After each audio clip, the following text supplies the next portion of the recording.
네, 시청자 여러분 안녕하세요. 투더 골드문 진행의 문다연입니다.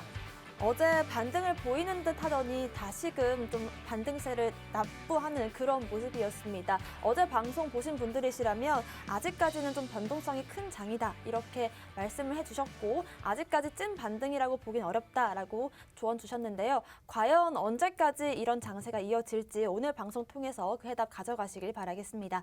오늘도 시장 이슈 짚어주시고 시장 대응 전략 잡아주실 두 분의 전문가님들 모셔보겠습니다. 먼저 비트마루님 어서 오세요. 네, 반갑습니다.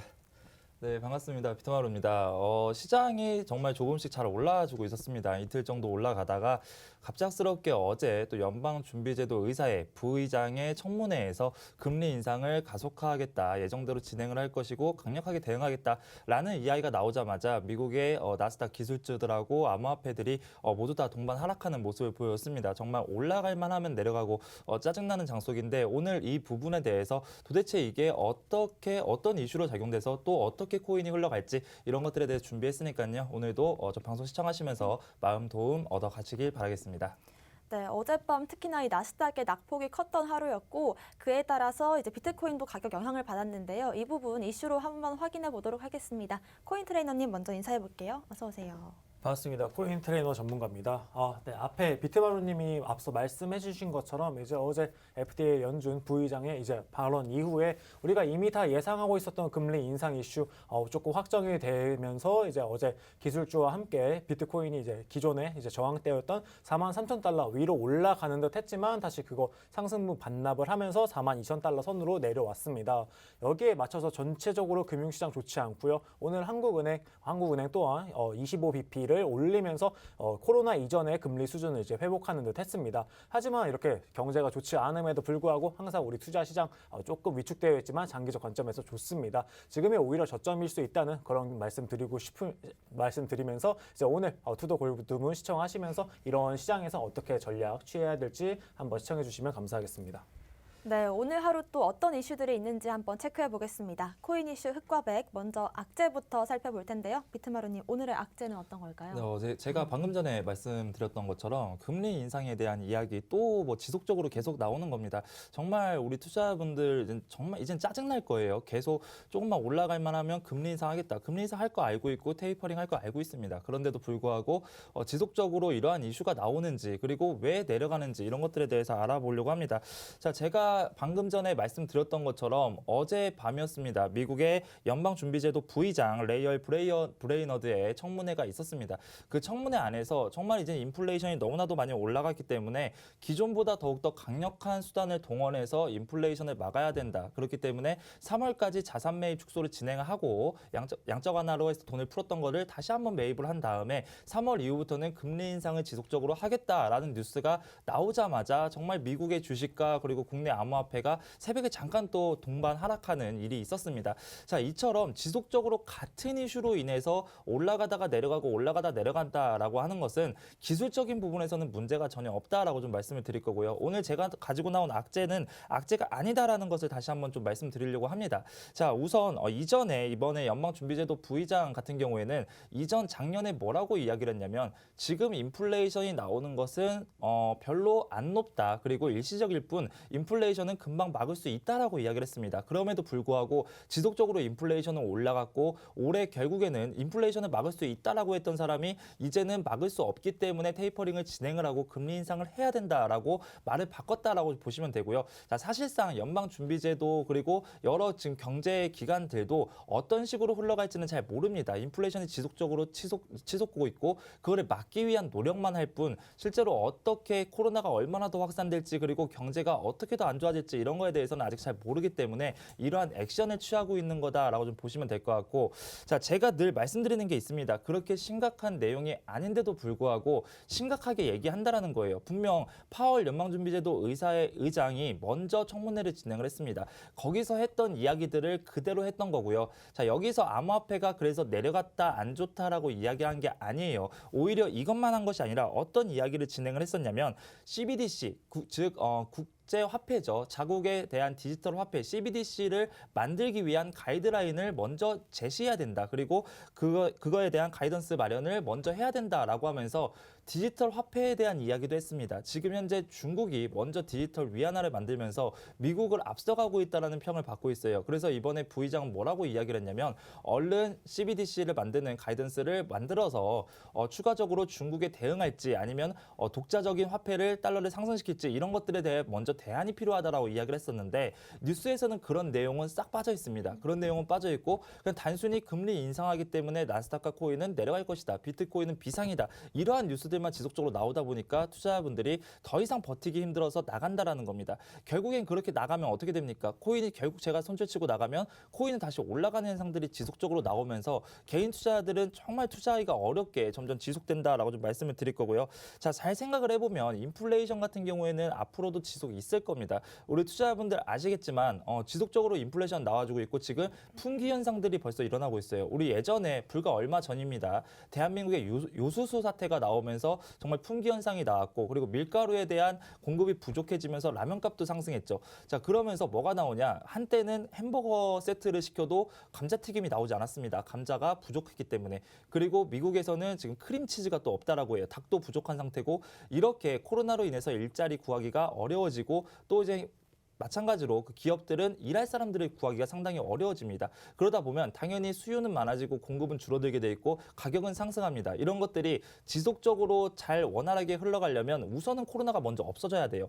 그런데도 불구하고 아직 안 없어지고 오히려 거리두기도 더 연장했죠. 이런 상황에서 지속적으로 금리 인상한다는 이슈만 나오니까 투자할 수 있는 곳은 없어지고 정말 아무것도 할 수 없게 만드는 시장이다. 지금 너무나 힘든 구간이고 이 또한 지나간다라고 말씀을 드릴 거고요. 자, 결국은 우리가 원하는 건 암호화폐와 비트코인의 가치입니다.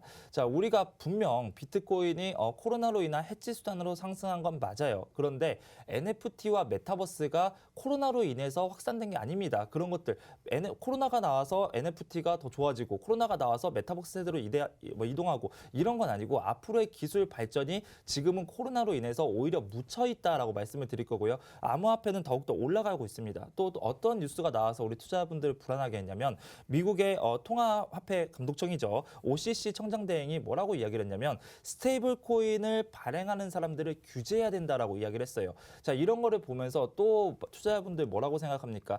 스테이블 코인을 만드는 사람들을 규제하면 스테이블 코인도 못 만들게 하고 지금 코인 시장도 내려가고 그러면 도대체 코인 시장을 어떻게 성장을 시키려고 하는 건지 코인 시장을 망하게 하는 건 아닌 건지 이런 또 불안 심리가 작용될 수 있는데 자, 사실상 이번에 OCC 청장대행이 뭐라고 이야기를 한 거냐면 암호화폐는 혁신이고 그 혁신을 더 오랫동안 끌고 가려면 적절한 규제가 필요하다라고 이야기를 했던 거고요. 그리고 개인 그 스테이블 코인 발행자도 은행과 동일한 조건에서 진행할 수 있도록 법적으로 보호를 해줘야 된다라고 하면서 암호화폐를 오히려 찬양하는 더욱더 성장시키려는 발언을 진행을 한 겁니다. 그런데 뉴스에서는 OCC 청장 대행 스테이블 코인 발행자 규제, 재촉 이런 식으로 나오면서 괜히 좋은 호재인데도 불구하고 가치적으로 기술적으로 상승하는데도 불구하고 너무나도 나쁜 뜻이다라고 좀 오해하게끔 만들어준다는 거예요. 그래서 이런 것들을 보면 암호화폐 시장 지금 현재 테이퍼링을 진행을 하고 있어요. 테이퍼링을 하려면 당연히 은행에 전통 금융에 돈이 들어가야 됩니다. 이런 시점이 나와야지 테이퍼링을 진행을 하고 금리 인상을 진행할 수 있는데 지금 오히려 투자 시장을 활성화시키게 되면 은행에서 돈이 빠져나가겠죠. 그렇게 되면 테이퍼링과 이런 자산 매입 이런 것들은 모두 다 실패로 끝나는 상황이 나오기 때문에 이런 것들을 좀 보면 지금은 그냥 액션일 뿐이다. 결국은 가치적으로 기술적으로 올라가는데 코인은 오히려 이번 이슈가 끝난 이후에 더욱더 성장할 수 있는 가능성을 열어뒀다라고 좀 보시면 될 것 같습니다. 네, 일단 어젯밤 다시 한번 이 금리 인상에 대한 이슈가 나오면서 나스닥과 암호화폐 시장이 하락세를 보였는데요.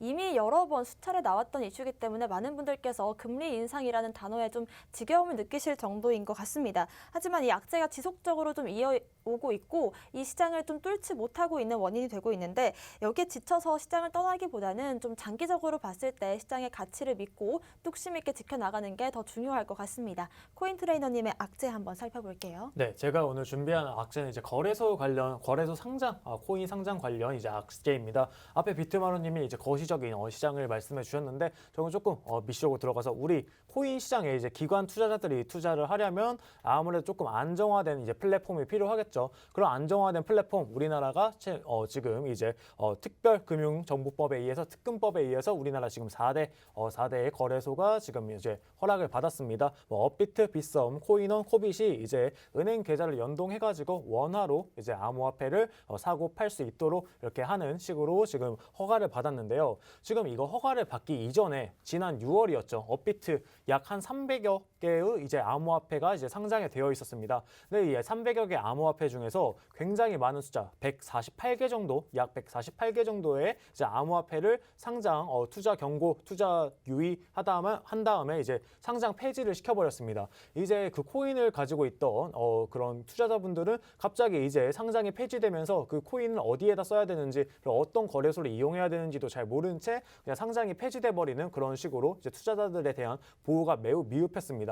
아무래도 이제 특금법 이제 허가를 받기 위해서 이제 업비트 측에서 자기들이 봤을 때 객관적인 기준에서 봤을 때 이 암호화폐는 조금 가치가 없고 조금 앞으로 좀 미래에 발전이 없다라고 생각되는 거를 마구잡이로 이제 상폐를 시켜버렸는데요. 지금 특금법을 이제 통과하고 난 이후에 지금 이 시점 허가를 다 받은 이후에 지금 약 한 2달 동안 약 30여 개의 코인을 다시 이제 상장을 시키고 있습니다. 아무래도 거래소 입장에서는 상장된 코인이 많을수록 거래량이 더 활발해지고 거래 수수료를 많이 남길 수 있다는 이 점 때문에 거래소는 사실 코인 가격이 떨어지든 올라가든 그렇게 크게 상관없습니다. 왜냐하면은 거래를 많이 진행할수록 이제 수수료를 받는 그런 구조로 이제 돈을 벌기 때문에 거래소 입장에서는 코인의 가격 높아지든 낮아지든 그렇게 크게 상관없습니다. 투자자들이 이제 코인에 관심만 있다면 크게 상관없습니다. 여기서 이제 또 이슈로 나온 게 이제 위믹스입니다. 엊그제 이제 빗썸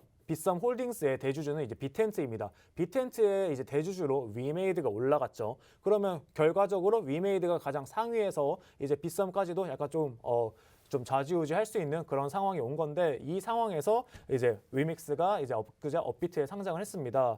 아무래도 이제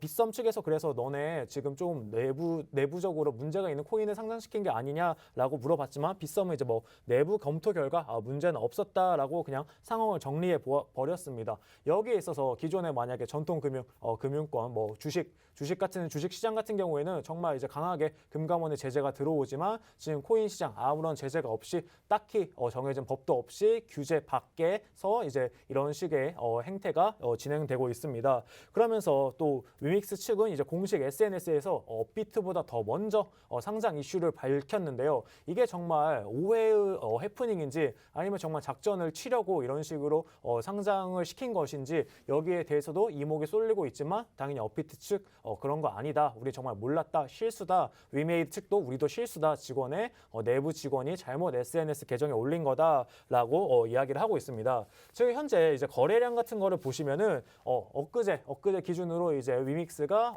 약 1조 4천억 정도가 거래가 되었고요. 그 다음에 빗썸에서만 이제 4천억 정도가 이제 거래가 되었습니다. 두 개 합쳐서 약 1조 800억 정도가 이제 거래가 된 건데요. 엊그제 우리 삼성전자 같은 경우 8천억 규모로 이제 거래가 되었습니다. 삼성전자보다 약 2배 이상 위믹스 코인이 많이 거래가 된 건데요. 거기서 나눠지는 이 수수료 싸움에 있어서 각종 지금 거래소들이 수수료 전쟁에 혈안이 되어서 잘 심사를 하지 않고 코인을 마구잡이로 약간 좀 상장시키는 이런 모습을 보여주고 있습니다. 여기에 있어서 이제 다른 해외 국가, 유럽 같은 경우는 이제 뭐 가상 자산도 상장할 때 이제 발행 목적, 수량, 사용처 등을 이제 명확하게 공시를 해가지고 상장을 해서 투자자분들한테 최대한 피해가 없도록 이렇게 하고 있는데, 반면에 우리나라 하고 있다고는 하지만 지금 현재도 우리가 봤을 때도 약 좀 미심쩍은 부분이 굉장히 많은 건 사실입니다. 거기에 있어서 뭐 업체마다 객관적인 심사, 우리는 뭐 빗썸도 우리 나름대로 뭐 심사 체계를 갖췄다, 업비트도 체계를 갖췄다라고 하지만 실상은 우리 필터링하기 정말 쉽지 않은 게 지금 상황이고요. 여기에 있어서 이제 뭐 특금법 같은 경우는 뭐 자금 세탁 방지 그리고 진입 규제에 이제 포커스가 조금 맞춰져 있습니다. 거기에 포커스가 맞춰져 있기 때문에 투자자 보호 부분에 있어서 우리 당국이 이제 개입할 만한 법적 근거가 조금 부족한 게 지금 사실이고요. 그러면서 지금 상장 요건과 기준 등에 있어서 공신력 있는 기관이 만들거나 이제 기관 투자자들이 이제 이쪽에 들어오게 되면은 아무래도 입김이 강해지겠죠. 만약 예를 들어 그럴 리는 조금 없겠지만 연기금이 만약에 비트코인에 암호화폐를 투자를 한다고 했을 때 연기금이 가지고 있는 그 이제 파워 그리고 그들이 봤을 때 이 코인 정말 명확한가 너네 거래소 제대로 하고 있는가에 대해서 이제 아무래도 규제 안으로 들어오게 되면은 규제 안으로 들어오게 됐을 때 이제 일어날 수 있는 그런 해프닝들 생각해 봐야 될 것 같습니다. 그러면서 이런 상장 관련해가지고 거래소들이 조금 더 각성할 필요가 있다고 조금 생각을 합니다. 네. 네, 거래소와 상장 문제 관련해서 항상 좀 잡음이 나오고 있는 상황인데요. 특히나 투자 유의 종목이나 상장 폐지 이슈도 작년부터 꾸준히 이어져 왔습니다. 그리고 또 최근에 위메이드 측에서 위믹스에 대량 매도를 했다가 다시금 이 업비트에 상장을 시키면서 또 가격 펌핑이 엄청나게 나왔습니다. 여기에 대해서 또 투자 보호법이 제대로 갖춰져 있지 않기 때문에 많은 분들께서 좀 피해를 호소하지 않았나 싶은데요. 이 부분에 대한 악재 한번 체크해 보시길 바라겠습니다. 오늘의 호재도 살펴보겠습니다. 비트마루님. 예, 좀 중장기적으로 상당히 좋은 호재가 나왔습니다. 바로 중국에서 NFT 시장에 뛰어든다라는 뉴스가 나왔어요. 자, 우리 이전부터 투자를 하신 분들은 기억하시겠지만 중국계 자본을 절대로 무시할 수는 없습니다. 예전에 중국의 춘절, 그 전에 암호화폐가 엄청나게 상승했던 경험도 있고요. 또 만우절에는 시진핑 주석이 암호화폐 비트코인을 허용한다라는 가짜 뉴스가 나오면서 비트코인과 암호화폐 시장이 엄청난 상승을 보여준 적이 또 있을 만큼 정말 중국계 자본을 무시할 수가 없어요. 지금은 중국은 암호화폐 금지 정책 그리고 디지털 위안화를 먼저 키우기 위한 노력을 하고 있기 때문에 자본이 좀 많이 들어오지 않아서 시장이 좀 재미가 없고 내려간다라는 이야기가 있을 정도로 중국의 자본이 상당히 중요한데 이 중국에서 NFT를 허용한다라는 움직임이 나온다라고 합니다. 자, 중국 정부가 공식 개발한 블록체인 서비스 네트워크가 있습니다. BSN이라고 블록체인 네트워크가 있는데 이 안에서 기업 그리고 혹은 개인이 NFT를 만들어서 유통할 수 있고 발행도 할 수 있고 사람들에게 알릴 수 있는 서비스 시스템을 만들다 추가적으로 만들어서 지원을 하겠다라는 뉴스가 나왔어요. 자, 왜 그러한 이유가 나왔냐? 바로 중국 측에서 이야기한 거는 가상자산 금지에 대해서 금지는 진행을 했지만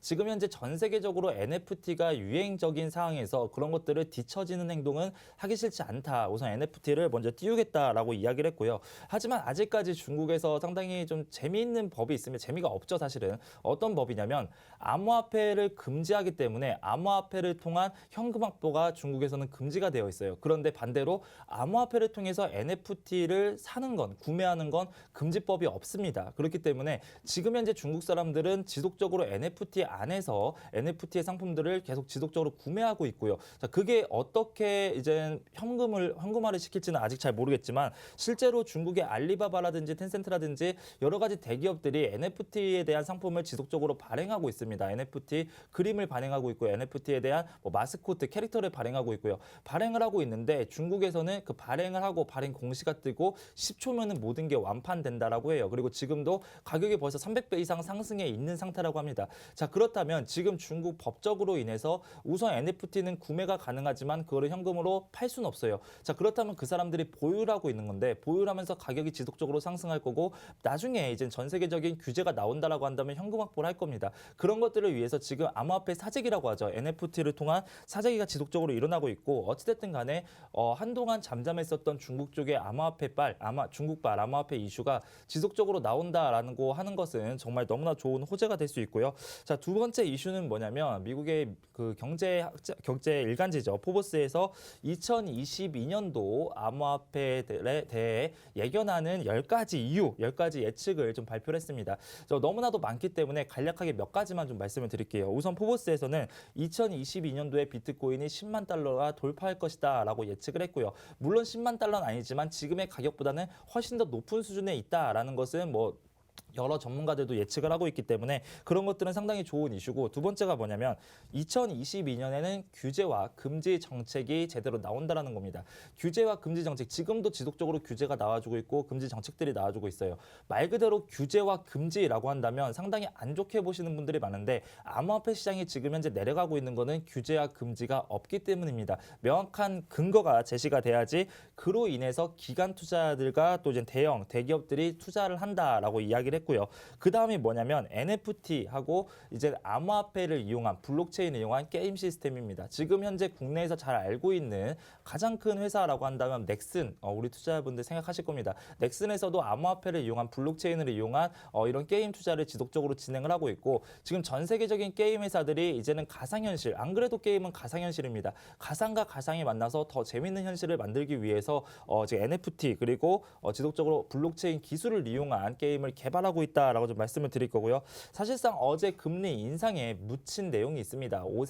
오세아니아의 작은 나라죠. 통가라는 나라예요. 저도 어제 통가라는 나라를 처음 들어봤는데 상당히 아름다운 조그만 나라라고 합니다. 이 통가에서도 베네수엘라를 따라서 비트코인을 법적 화폐로 어제 채택을 했습니다. 자, 이렇게 지금 통가라는 나라 모르는 나라인데 그리고 작은 나라인데 베네수엘라도 작은 나라고 힘든 나라인데 이런 나라들이 비트코인 채택하는 게 무슨 도움이 되냐라고 또 생각하시는 분들이 있겠지만 제가 지난번에도 지속적으로 말씀을 드리죠. 우선 개발도상국들 지금 현재 경제 위기로 인해서 무너지는 나라들입니다. 무너지는 나라들이 먼저 비트코인을 법적 화폐로 채택을 하고 그 비트코인을 채택한 이후에 성장하는 모습을 보여준다라고 한다면 당연히 선진국들은 그 나라들을 보살피기 위해서 암호화폐에 대한 칼자루를 치기 위해서 암호화폐의 규제 그리고 암호화폐에 대한 이런 투자 활성화 이런 방안들을 모색할 겁니다. 그렇기 때문에 우선 오세아니아의 통가에서 먼저 비트코인에 대해서 법적 화폐를 채택했다. 베네수엘라도 했고 그리고 터키의 리라화도 지금 너무나도 떨어지고 있어서 터키 사람들이 비트코인을 엄청나게 사고 있다라고 하죠.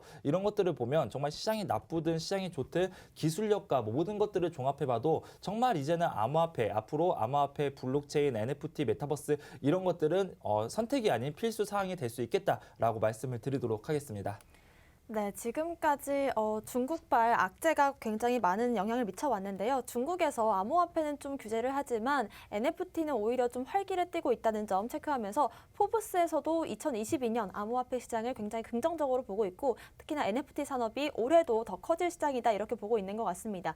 마지막으로 또 짚어주신 게 오세아니아의 통가라는 나라에서 비트코인을 법정화폐로 채택했다라는 소식인데요. 최근에 제가 읽었던 기사에 따르면 엘살바도르의 평균 매입 단가가 5만 1,000달러라고 합니다. 지금 시장이 많이 좀 위축된 시장이지만 지금 비트코인을 구매하는 것도 엘살바도르보다 좀 더 높은 평단가에서 살 수 있다라는 점도 체크하면 지금 시장 잘 이겨낼 수 있을 것 같습니다.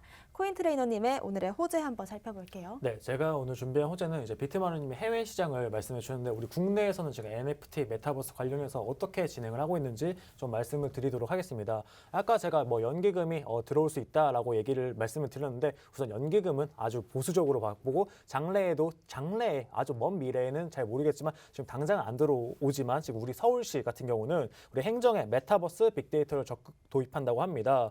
올해 이제 1,067건의 이제 정보와 산업에 약 한 3,459억 원을 이제 투자를 할 생각이고요.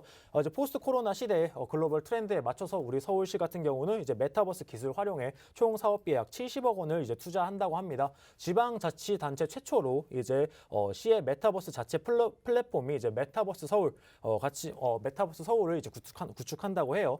가상현실이랑 이제 증강현실 이런 걸 사용을 해가지고 우리 기존의 뭐 빅데이터, 사물 인터넷, 블록체인 등을 이용해서 우리 행정 시스템, 우리 지금 민원 떼려면은 간단한 거는 인터넷으로 하지만 좀 중요한 거는 이제 시청에 가야 되잖아요. 이런 거를 시청에 가지 않고 우리가 메타버스 증강현실 속에서 이제 처리를 할 수 있도록 이런 시스템 구축에 이제 투자를 한다고 합니다. 지금 규모는 그렇게 크지 않은 금액으로 이제 투자를 하지만 서울시 보수적인 이제 정부 기관이 투자를 진입했다는 거 자체만으로 굉장히 큰 의미가 있는 것 같습니다. 그러면서 이제 빅데이터 서비스 구축 플랫폼, 이제 뭐 AI, 상수도 뭐 민원 상담, 뭐 은평구의 뭐 스쿨존 내 이제 뭐 차량 위반 뭐 발생 시 뭐 이런 것들을 블록체인 기술 메타버스 상에서 이제 해결을 한다고 하니까 아무래도 이런 식으로 이런 트렌드 지금 메타버스 상으로 가는 트렌드에 이제 서울시도 발빠르게 움직이고 있는 그런 모습을 보여주고 있습니다. 그러면서 서울시보다 우리 정부보다 우리 기업들 더 먼저 뛰쳐나가죠. 우리 컴투스 같은 경우 이제 1,000조 글로벌 메타버스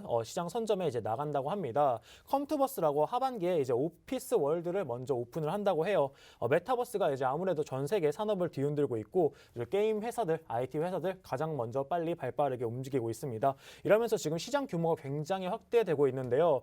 글로벌 컨설팅 그룹이죠. PwC, 프라이스 워터하우스 쿠퍼 여기에 따르면 2030년 이제 메타버스 규모를 약 1조 5,429억 달러, 약 하나로 1,820 20조 달러의 시장으로 보고 있습니다. 즉 현재 메타버스 시장이 약 한 50조 정도가 되는데요. 앞으로 약 400%의 이제 성장률을 좀 더 보여줄 것으로 400%가 아니라 40%의 성장률을 보여줄 것으로 전망을 했습니다.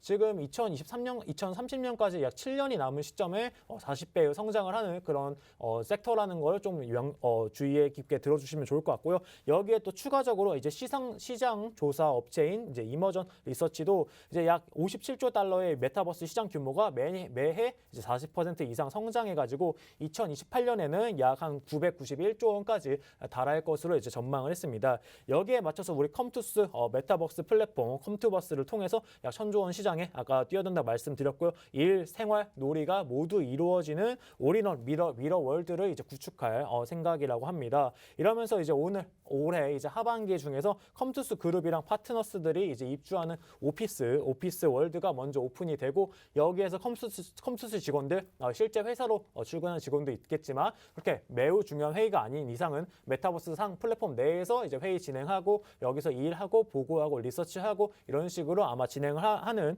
이제 오피스 월드가 먼저 이제 오픈이 될 거라고 이제 말을 해 주었습니다.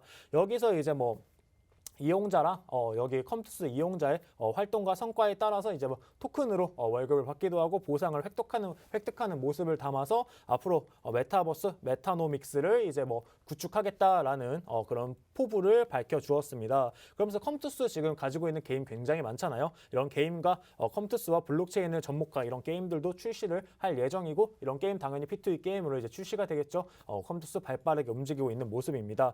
그거에 더불어서 우리 국내 카드 NFT 카드 게임 실타래가 최근에 흥행에 성공을 했습니다.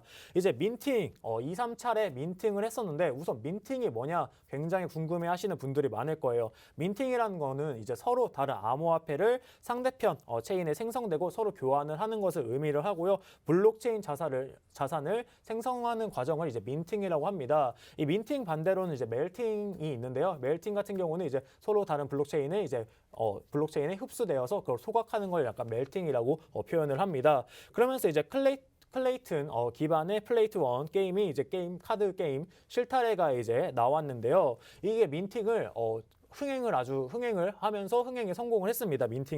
민팅에 참여하려면은 NFT 토큰이 이제 메타콩즈가 이제 필요한데요. 메타콩즈 같은 경우는 이제 클레이튼 협약사랑 이제 로블록스 협약사인 파트너 사자쟁이처럼의 이두희 대표가 직접 개발에 참여한 그런 이제 NFT 코인입니다. 민팅에 참여하려는 이 NFT 티켓이 조금 필요한데요. 이 NFT 티켓을 가지고 민팅에 참여해서 이 실타래라는 게임에 사용되는 카드를 받는 구조로 이제 처음에 2차, 3차 민팅을 진행하였는데 이게 아주 순조롭게 아주 흥행에 성공했다는 그런 뉴스입니다. 아무래도 NFT 게임에 NFT랑 P2E 게임에 관심이 많아지면서 이런 식으로 흥행을 하지 않았나 생각을 해보는데요. 앞으로 이렇게 국내 시장 점점 이제 메타버스 지금 비트코인이 조금 가격이 하락하고 있지만 이 암호화폐 기술에 대한 투자 그리고 우리 서울시가 여기에 대해서 메타버스에 대한 투자를 진행하고 있다는 점은 아주 유의 깊게 보시면 좋을 것 같습니다. 네. 네, 메타버스와 NFT 관련해서 지속적으로 투자가 늘고 있는데요. 이제는 기업을 넘어서 서울시에서도 관련된 투자를 늘게 하고 있다. 이렇게 보시면 좋을 것 같습니다. 오늘도 코인 이슈 흑과백 살펴봤고요. 저희는 잠시 뒤에 코인콕으로 돌아오겠습니다.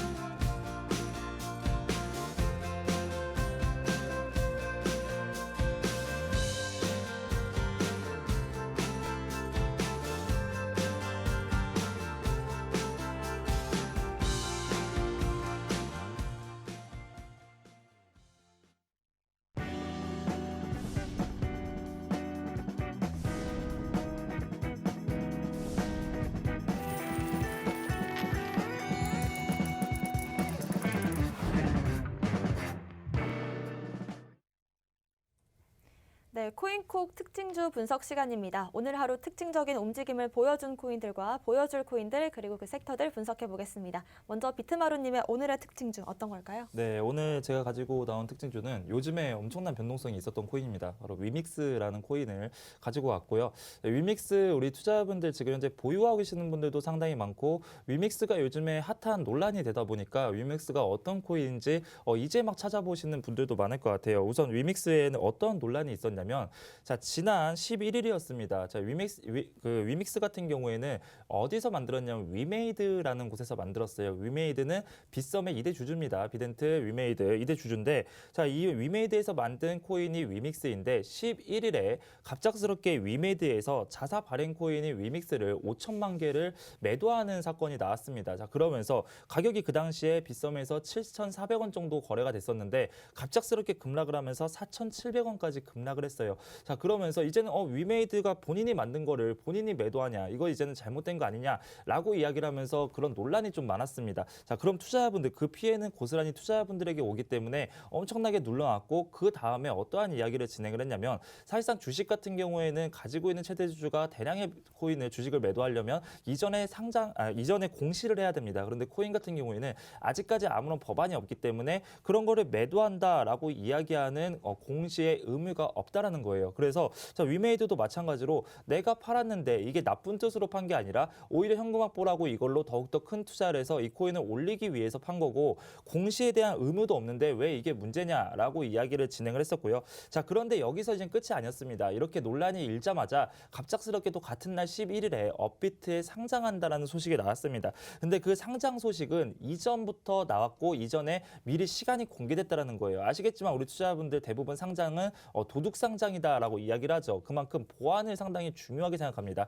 예를 들면 어떠한 코인이 거래소에 상장을 할 때 상장이 확실하게 나오고 거래소에서 정식적인 공시를 하기 전에 그 전에 이야기를 절대 못하게 해요. 그 전에 이야기를 하면 상장 심사가 취소되거나 뭐 이런 이야기들도 있다라고 해요. 그만큼 보안이 생명인데 위믹스의 홈페이지 트위터에 업비트에 언제 상장할 것이다라는 게 먼저 올라왔다라는 거예요. 자, 그렇다면 가격을 의도적으로 내려놓고 업비트에 상장한다라는 것을 또 의도적으로 이야기를 해서 그때 얼마까지 올라갔냐면 상장하자마자 실제로 13,000원까지 올라갔습니다. 자, 그렇다면 만약에 우리가 개인 투자라고 감안을 해볼게요. 자, 그러면 7,400원에서 제가 위믹스 코인을 가지고 있었습니다. 갑작스럽게 매도세가 나오면서 그 코인이 4,300원까지 내려가요. 당연히 투자자분들은 불안해하고 그 과정에서 손절이 나오겠죠. 손절해서 제가 팔았어요. 저는 잃고 팔았습니다. 그런데 갑자기 상장 공시가 미리 나오면서 엄청나게 상승하고 13,000원까지 올라간다. 자, 그렇다라는 것은 결국엔 투자자들을 기만할 수 있는 상당히 안 좋은 행위이기 때문에 이거 좀 잘못된 거 아니냐라는 논란이 있었고요. 실제로 업비트에서도 이런 논란이 있는 위믹스를 왜 지금 굳이 상장을 시켰냐 해명을 해라라고 하는 이야기들도 많습니다. 자, 그런데 이건 제 생각을 좀 말씀을 드리면 자, 우선 맞습니다. 위믹스 그 코인 같은 경우에는 공시에 대한 의무가 없어요. 자, 그렇다면 위믹스에서 과연 이 5천만 개를 매도해서 도망가려고 하는 건지 현금 확보를 하려고 하는 건지 아니면 무엇을 하려고 하는지 아직 몰라요. 그런데 위믹스에서는 이전부터 상장을 할 시기가 되면 매도를 진행을 해서 그만큼 현금 확보를 하고 그거를 다른 걸 투자하겠다라고 이야기를 했습니다. 자, 그런 걸 보면은 공시를 안 할 뿐이지 이 위믹스는 그동안에 하려고 했던 로드맵을 그대로 따라가고 있었다라고 좀 말씀을 드릴 거고요. 자, 어찌됐든 간에 내려간 이후에 상장 공시가 나왔습니다. 공시가 나온 거는 위믹스 측의 실수라고 해요. 근데 실수도 어쨌든 공시가 나오면서 다시 가격을 올려줬다는 말이에요. 분명 그 안에서 손절해서 나가신 분들도 있겠지만 내려가서 정말 물려서 전전긍긍하고 있는 투자자분들은 사실 이런 공시, 이런 찌라시도 반갑습니다. 그러면서 실제로 가격이 올라갔기 때문에 결과적으로 투자라는 거 가치적으로는 나쁜 상황이지만 결과적으로 투자를 하게 됐을 때 그분들은 결국 위너가 됐다라는 거예요. 수익 실현을 진행을 했었기 때문에 이런 시기든 어떤 시기든 우선 좀 코인에 대한 이런 관심도가 나타났다라는 것은 상당히 좋다라고 말씀드릴 거고요. 근데 문제는 뭐냐면 상장을 하자마자 13,000원까지 올라간 다음에 그 고점에서 매수하신 분들이 문제입니다. 자, 그 전에 내려갔을 때 매수를 한 게 아니라 그리고 상장을 할 때 중간에 매수를 해서 단타로 빨리 빠져나온 게 아니라 올라갈 때 언제까지 올라갈까 윗꼬리만 바라보고 있다가 매수해서 아직까지도 매도를 못하신 분들이 있는데 그런 분들을 위해서 차트를 좀 간략하게 한번 보도록 할게요. 자, 위믹스 일봉상의 차트입니다. 업비트에 상장된 지 얼마 안 됐기 때문에 이 봉이 4개밖에 없어요. 그런데 이 상황에서 좀 차트를 좀 살펴보면 자, 이겁니다. 상장하자마자 엄청나게 올라가면서 윗꼬리 단 거 보이시죠? 이 윗꼬리 이후에 여기서 대부분의 개인 투자자분들은 이 구간에서 매수를 해요. 그래서 쭉 내려오면서 지금 구간까지 7,700원. 결국엔 상장 이전의 가격까지 돌아왔지만 절반 이상이 빠진 상태입니다. 자, 그렇다면 제가 항상 가장 중요하게 여기는 것이 뭐라고 했죠? 바로 상장 코인은 언제까지 상승을 했냐, 그리고 어디서부터 상승을 했냐. 요 첫 번째 캔들의 음봉 그 시가와 종가가 상당히 중요하다라고 말씀을 드렸었는데, 자, 지금 보시면 쭉 올라가다가 멈춰 있는 구간이 8,800원대입니다. 자, 이 라인에서 다시 한번 올라갔어요. 뚫고 올라가면서 매물대 라인을 형성시켜 줍니다. 자, 그런데 추가적으로 어떻게 됩니까? 그 라인을 돌파하고 내려오면서 여기서부터는 이제는 힘이 빠졌다라는 거예요. 갑작스럽게 거래량이 급락하는 모습 보여지죠. 이전에는 그런 이슈로 인해서 불나방 매매라고 합니다. 코인들이 막 올라갔다가 관심도가 높기 때문에 당연히 막 올라갔다가 지속적으로 빠지고 이전의 라인까지 빠지게 되면 어떠한 상황이 나오냐면 이거 예전에는 상장할 때 여기까지 올라갔고 상장 이슈로 인해서 더욱더 상승할 수 있겠지만 지금 결국에는 상장하기 전에 상장했을 때 올라갔던 그 구간도 뚫리고 나왔다. 그럼 이 코인은 일단락된 거 아니냐라는 그런 불안 심리가 작용돼서 사람들의 매도세가 나옵니다. 그렇기 때문에 이 상장 코인은 우선은 절대로 들어가시면 안 되고요. 캔들이 확실하게 나오기 전까지는 들어가지 마시고 그 전에 이미 매수를 했다라고 하시는 분들은 이 라인 구간을 좀 잘 지켜주셨으면 좋겠다라고 말씀을 드릴게요. 자, 캔들이 많이 없기 때문에 4시간 봉 차트를 지금 우선적으로 좀 보려고 했는데 지금 4시간 봉 차트가 잘 안 나와서 여기서 추가적으로 말씀을 드릴게요. 자, 지금 보면은 이 거래량이 없다라는 거예요. 이게 매물대거든요. 자, 오른쪽에 보라색 보이시죠? 자, 이게 이 코인의 매물대입니다. 자, 매물대 라인을 지켜보면 올라가서 이 안에서는요, 갑작스럽게 상장하자마자 첫 거래가 일어나는 시점이 종가입니다. 거기서부터 시작이기 때문에 여기서부터 이렇게 올라갔을 때 실질적으로 개인 투자자들이 잡기는 힘들어요. 그럼 대부분의 개인 투자자분들은 어디서 잡았냐면 이 안에서, 요 안에 매물대, 이 위에 안에서 잡아서 지금은 대부분 다 손실 구간입니다. 자, 그렇다면 이런 것들을 어떻게, 지금 현재 업비트에 상당히 많이 힘 빠진 코인이죠. 그러면 이런 코인을 어떻게 나눠야 되냐면, 자, 볼게요. 자, 추가적으로 지금 어제 지지 라인을 받았던 라인 여기 보이시죠? 그리고 오늘 지금 많이 내려갔지만 오늘 밑꼬리 라인도 지금 비슷하게 흘러가고 있습니다. 자, 그렇다면 여기서 한번 멈춰줘야 된다는 거예요. 자, 보면은 지금 미세하게나마 거래량이 그 매물대 라인이 살짝 더 올라오고 있습니다. 이건 뭐냐면 지금 라인에서도 누군가는 매수라고 있고 누군가는 매도라고 있고 싸우고 있다는 거예요. 그럼 지금 매도하시는 분들은 100% 손절일 겁니다. 자, 그렇다면 여기서 손절세가 나왔을 때 쭉 내려와서 갑작스럽게 밑꼬리를 달고 올라오는 경우가 있을 겁니다. 그때는 이제 아래에서 이제 끝이다라고 생각했던 이런 투자자분들이 이제는 매도세가 다 나왔다라고 생각하는 분들이 추가적으로 매수세가 나올 수 있어요. 그렇기 때문에 지금 구간에서는 우선 섣부른 매도보다는 원래 가격대로 돌아왔기 때문에 지금 이미 원래 가격입니다. 그렇기 때문에 많이 내려갔기도 했고요. 자, 그렇기 때문에 좀 계셨다가 밑에 라인 지지 라인을 확인 받으시고 이 시가의 종가 라인입니다. 8,800원 라인을 다시 한번 돌파할 때 항상 추가 매수도 그때 하는 거고 매수의 타이밍도 그때 하는 겁니다. 우리는 항상 뚫을 때 매매라라고 말씀을 드리죠. 돌파할 때 그때 매수하신다면 조금 괜찮지 않을까. 그런데 일단은 위믹스 사태가 나옴으로써 다시 한번 좀 암호화폐 문제점은 좀 나왔고 지금 시장이 커져갈수록 사람들은 주식과 비슷하게 봅니다. 코인과 주식이랑 많이 비교를 해요. 그렇다라고 한다면 이 규제 자체를 주식과 동일하게 해야 이러한 논란들이 안 나오고 그 안에서 휘둘려서 손해보는 투자자분들이 나오지 않는다. 이렇게 좀 말씀을 드리도록 하겠습니다. 네, 일단 위믹스가 지금 현재 캔들이 4개밖에 없는 상황이지만 상장 코인을 매매하시려는 분들께 많은 도움이 됐을 것 같습니다. 다시 한번 상장 코인 매매하시는데 좀 주의하셔라라는 말씀 드리면서 홀더분들께서는 8,800원 부근을 돌파해 주는지 이 부분 체크하시면 도움 될 것 같습니다. 코인 트레이너님의 오늘의 특징주 한번 살펴볼게요. 네, 제가 오늘 준비한 특징주는 이제 메디블록입니다. 메디블록 어제 이제 한번 상승을 보여주었던 이제 코인이죠. 왜 메디블록 오늘 계속해서 상장 이슈가 나오는데, 네, 빗썸에 어제 메디블록이 이제 상장이 되었습니다. 빗썸에 메디블록이 상장되면서 이제 메디블록이 어제 업비트에서 한번 상장빔을 쏴주는 그런 모습을 보여주었는데, 우선 메디블록 뭐 하는 코인이냐라고 물어보시면 최근에 굉장히 우리 관심에서 조금 멀어졌던 코인입니다. 거래대금도 굉장히 조금 밑에 순위에 있었고요. 하지만 오늘 업비트 기준으로 거래대금 2위에 지금 차지를 하고 있는 코인입니다. 메디블록 우선 메디가 붙었죠. 여러 기관에 이제 흩어져 있는 의료 정보뿐만 아니라 뭐 스마트폰 이제 여러 기기를 통해서 생산되는 이제 뭐 의료 정보를 안전하게 통합해서 관리할 수 있게 하는 블록체인 기반 의료 정보 오픈 플랫폼입니다. 네, 이를 통해서 이제 의료 소비자 같은 경우는 본인 의료 정보에 대한 이제 완전한 소유나 권한을 이제 행사를 할 수가 있고요. 의료 공급자는 의료 소비자들의 이제 뭐 동의하에 의료 정보를 이제 뭐 기록하거나 이제 연구 등의 목적을 사용할 수 있습니다. 근데 기존에 우리가 만약에 A라는 병원에서 이제 뭐 어디가 아파서 갔을 때 뭐 엑스레이, CT 등을 찍어요. 그랬을 때 우리가 만약에 여기서 치료가 안 된다라고 하면 B라는 병원에 가가지고 우리가 다시 이제 재진료를 받아야 되잖아요. 뭐 엑스레이, CT 다시 찍어야 되잖아요. 그럼 우리가 이제 지불해야 되는 비용이 이제 2배 정도로 느는데 이거를 조금 없애기 위해서 이런 불필요한 절차를 없애기 위해서 이제 이런 플랫폼 상에서 뭐 3개의 레이어가 있는데 이제 메디블록 코어, 메디블록 서비스, 그리고 메디블록 어플리케이션을 통해서 이제 이런 식의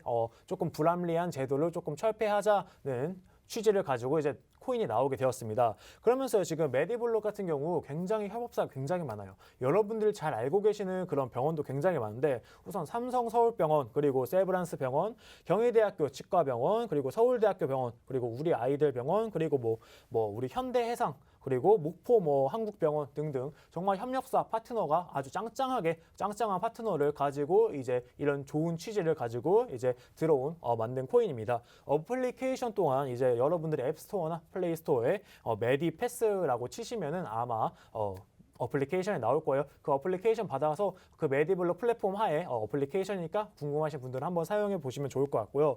근데 메디블록 굉장히 이제 얘기만 들으면 굉장히 좋을 것 같지만 지금 현재 차트 흐름 굉장히 좋지 않습니다. 왜 그러냐? 우선 첫 번째로 이제 개인 의료 정보 매매는 조금 불법입니다. 자신의 의료 정보를 사용하는 사업은 이제 조금 더딜 가능성이 높고요. 두 번째로 이제 뭐 블록체인 기술 굉장히 훌륭합니다. 하지만 지금 현재 블록체인 기술을 사용 중인가, 우리가 가시적인 성과를 보여주고 있는가, 메디블록이 거기에 대해서 많은 참여자들이 너네 프로젝트 뭐 굉장히 많지만 지금 너네 막상 하고 있는 거 있니? 진행하고 있는 거 있니? 그렇기 때문에 지금 메디블록 같은 경우는 프로젝트 자체는 굉장히 좋고 블록체인 기술도 좋지만 이게 너무 마케팅에 치중된 게 아닌가라는 식의 지금 조금 그런 식의 평가를 지금 받고 있습니다. 그럼 이렇게 되게 전망 좋은 메디블록 차트 한번 보면서 설명해 드리도록 하겠습니다.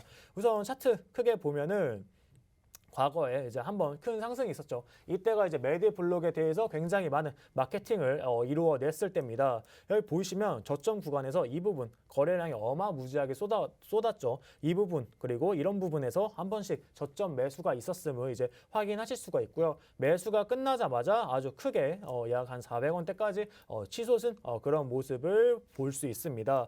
저점 매수가 매집 구간이 있었으면 당연히 세력들 가격 올렸겠죠. 가격을 올리고 나서는 정말 무지막지하게 데드캣 바운스로 쭉 끌어내려서 최고 저점이 28원을 찍었고요. 지금 현재는 정말 긴 횡보장 속에 들어와 있습니다. 지금 어제 상승빔을 쏘아 주었는데요.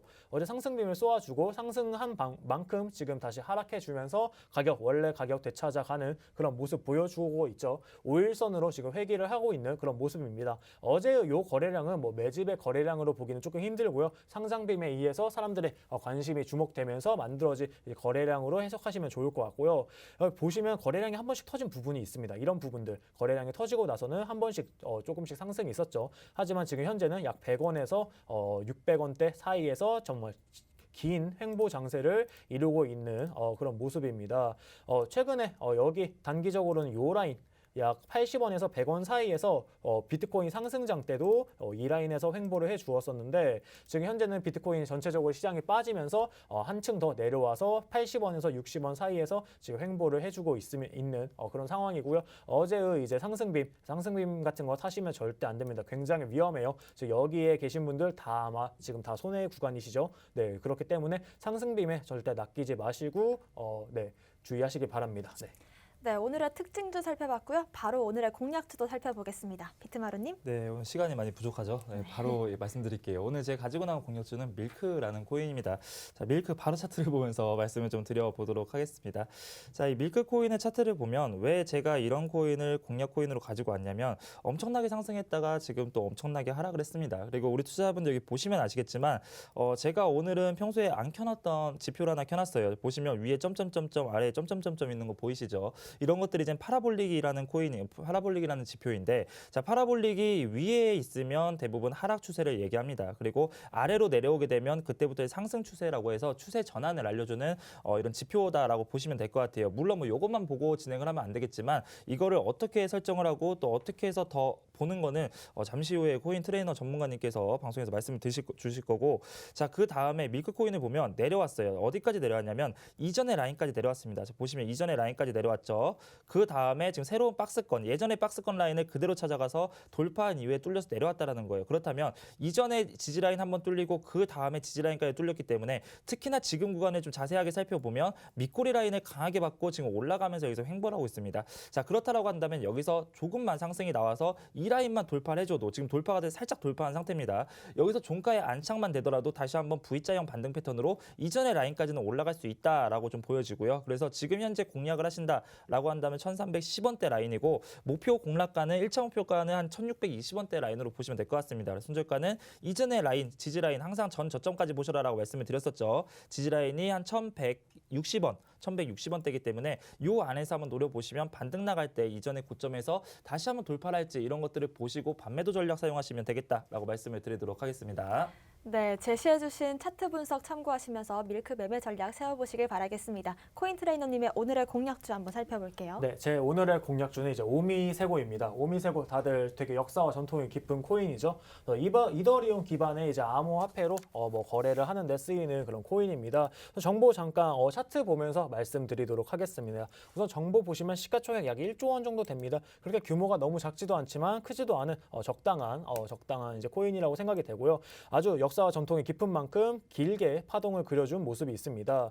약 4년간의 차트인데요. 여기 보시면 단기적으로도 이런 파동을 만들어주고 있죠. 파동을 만들어주고 지금 현재는 저번에 이제 에어드랍 이슈가 있고 나서 데드캣 바운스로 쭉 떨어지고 있는데, 지금 현재 떨어지고 있는 칼날 잡으면 안 되지만 지금 칼날 거의 땅에 박혀 있습니다. 이제 뽑아야 할 때가 아닌가 지금 보고 있습니다. 단기적으로 지금 여기 지금 박스권 라인을 형성해 주고 있습니다. 지금 데드캣 바운스를 멈추고 지금 여기서 박스권 라인을 형성해 주고 있고요. 지금 어제랑 엊그제 보시면은 기존에 거래량 없이 쭉 떨어지고 있었는데 지금 거래량이 들어오기 시작했어요. 거래량이 들어오기 시작하면서 윗꼬리를 살짝 저점 구간에서 윗꼬리, 윗피레침을 조금씩 만들어주고 있는 이런 모습이 지금 포착이 되고 있습니다. 어느 정도 지금 이제 세력의 매집이라고 조금 봐도 나쁘지 않을 것 같은 지금 구간이고요. 지금 이 박스권 라인 안에서 매수 매도 들어가시는 게 조금 좋아 보입니다. 하지만 우리 손절가 알아야겠죠. 손절가는 지금 약간 외바닥이긴 하지만 약 6,200원 라인 손절가 라인 잡고 외바닥 라인 우리 최저점 손절가 라인 잡고 만약에 이 라인 이탈하게 되면은 밑에가 좀 뚫려 있기 때문에 추가 낙폭이 있을 수 있는 자리고요. 현재 또 볼린저 밴드 굉장히 좁혀져 있고요. 지금 매수가는 한 7,500원, 7,600원 이 사이에서 매수하시면 좋을 것 같습니다. 그리고 목표가 같은 경우는 조금 높게 한 10,000원대 라인까지 한번 잡아보도록 하겠습니다. 충분하게 조금 상승 여력이 있기 때문에 단타로 접근하시지 마시고 오미세고 같은 경우는 조금 중장기적인 투자로 들고 가시는 게 굉장히 좋아 보입니다. 지금 현재 이 구간에서 매수하시고 한 번 더 추가 매수 같은 경우는 8,200원 라인 이 박스권을 돌파하는 요 라인에서 춤에 한번 들어가서 이런 시장에서는 분할 매수 정말 필수이기 때문에 분할 매수 해가지고 들고 가시는 거 중장기로 들고 가시는 걸 추천드리겠습니다. 네. 네, 오미세고 같은 경우에는 이더리움의 확장성을 해결하는 코인으로 유명하고 트랜잭션 수수료를 낮추는 걸 목표로 하는 코인입니다. 특히나 저번에 에어드랍 이슈가 있으면서 큰 상승 보인 뒤에 지금 지속적인 하락을 보여왔지만 최근 들어서 다시금 거래량이 붙는 모습인데요. 이 박스권 생성을 했고 지금 현재 매수세가 붙고 있다 이렇게 보셔도 좋을 것 같습니다. 제시해주신 이 코인 차트 분석 한번 참고하시면서 좀 더 자세한 내용 잠시 뒤에 무료 방송에서 더 자세하게 해주신다고 하니까 함께 하시면 좋을 것 같습니다. 저희 무료 방송 함께 하실 수 있는 방법 먼저 알려드리겠습니다. 팍스경제TV 홈페이지에 PC 버전으로 들어오시면요. 좌측 하단에 투더 골드문 배너가 있습니다. 배너를 클릭하시면 바로 실시간 무료 방송과 전문가님들의 교육 방송을 보실 수 있는 링크로 연결이 되는데요.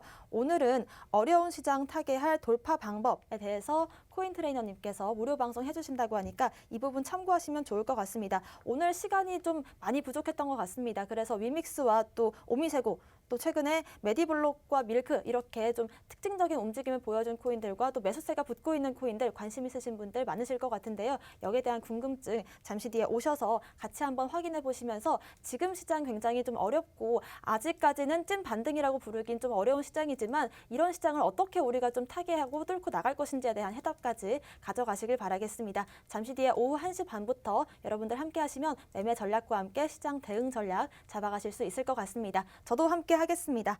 저희가 오늘 준비한 소식은 여기까지고요. 또 본 방송에서 제공하는 정보는 투자 판단의 참고 자료일 뿐이며 특정 자산 가치의 상승과 하락을 보장하지 않는다는 점 유의하시길 바라겠습니다. 저희는 다음 이 시간에 오겠습니다. 시청자 여러분 고맙습니다.